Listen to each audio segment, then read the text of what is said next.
Welcome to this week's episode of Ask Georgie. As usual, before we get started, let me tell you about my shirt. This shirt was one of the very first designs I created when I had Illicit Mind clothing line about 5 years ago.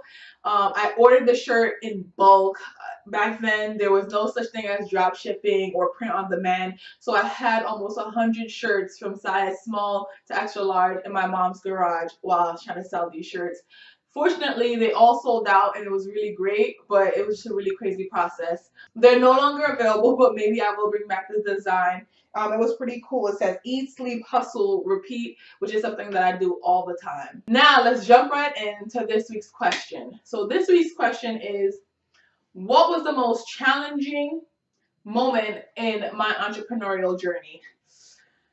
There's been a lot, but the most fresh and most recent experience, I would say that was a huge challenge for me, was deciding to shut down Illicit Mind. I've spoken about this not too much so far. I did a couple blog posts about it, but the blog post was more so of like the external view, and I'm gonna talk about in this episode the internal view. So for those of you who don't know, Illicit Mind is a startup that I had. First, Illicit Mind Clothing, like I just mentioned, was a clothing brand that I had from about 2012 to 2014.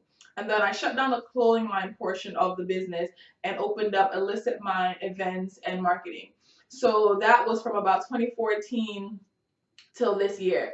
And the main purpose of that was to engage entrepreneurs, specifically minority and diverse entrepreneurs and techies, of how to get the education, connections, and resources as well as experiences that they need to succeed in the startup and tech ecosystems. I love everything that we did. We did about 60 events in the time span from about early 2015 was our first event to mid 2018. So a couple months ago was our last event. And the challenge behind shutting down Illicit Mind, why it was so challenging, was because it was a period of growth, mainly internal growth for myself and the team. The company was shifting in different ways, and mentally, I just couldn't be there for the team in the way and the company the way it was going. The reason that this was so challenging is because I had to know when it was time to shut down and move on, right?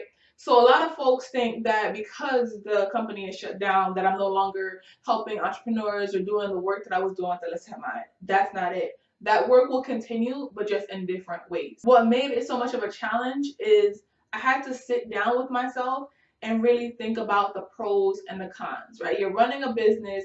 Is this beneficial for you, your team, your employees, your family, those who are impacted by the business? And in the state that I was in and the next steps for the company, it was just not matching up. There was no longer synergy there. Don't get me wrong, I love the community that we built. I love the programs that we produced, but it was at a point where I needed to grow beyond Illicit Mind. In order to do that, to be able to help even more people, impact even more people, and be really true to myself, my team, and everyone around me, the best decision was to shut down the company.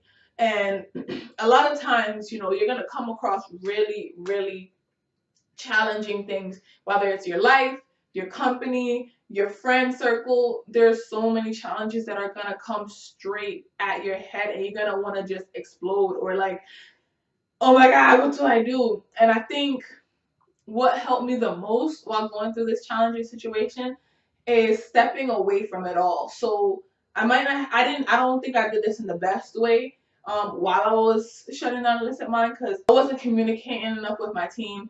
I wasn't communicating enough with my friends and family around me. I was just kind of secluding myself.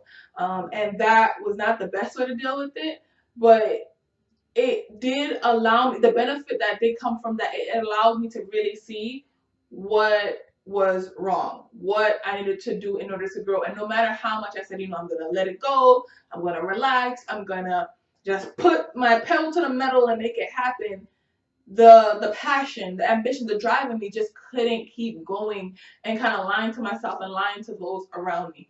So I had to shut it down, take like a sabbatical, and just really say, what is the most beneficial thing for me? How do I benefit and help and create value for everyone around me? And what does that situation look like?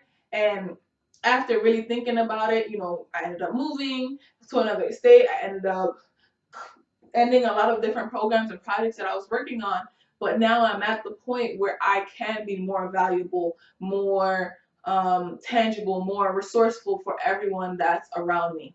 So yeah, the most challenging moment that is the freshest on my brain in my entrepreneurial journey was deciding when to quit. I wouldn't say when to fail, but when to move on, when to grow from something that no longer serves me. And it was hard. It was hard. So I kept the same name from the clothing line to this new brand that I built. And when you're around something for so long, you get super attached to it. You get it, you know, it becomes a part of you. People didn't used to say, when they thought of illicit mind, they instantly thought of Georgie. When they thought of Georgie, they instantly thought of illicit mind.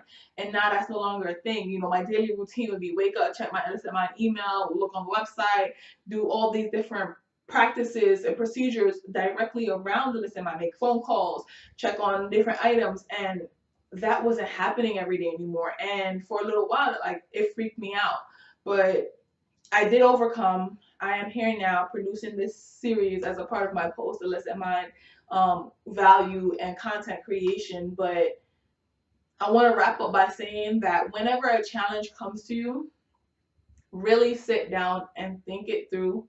Talk to who you need to talk to, and don't be afraid to tell folks what's going on, what's happening, because you never know who's going to be there to help you, who can offer advice, who can offer insight. And that doesn't mean that their insights are going to be 100% right or you should listen to everything that they say, but just communicating and being honest and transparent about what's going on is a big help. And towards the end of this challenge, like figuring out the final details, I was finally more transparent, and that's when I took that final leap, like, yes, this is the right thing to do, and I overcame that challenge. And you guys are all gonna overcome whatever challenges that come your way. Just take time, figure it out, make lists, and be patient. Like, the biggest key to it all is to be patient. You will overcome your challenge. That's it for this week's episode of Ask Georgie. Make sure you come back next week. I have an awesome episode about branding coming up for you guys. And make sure to like, comment, and subscribe to my channel. And we'll see you next week.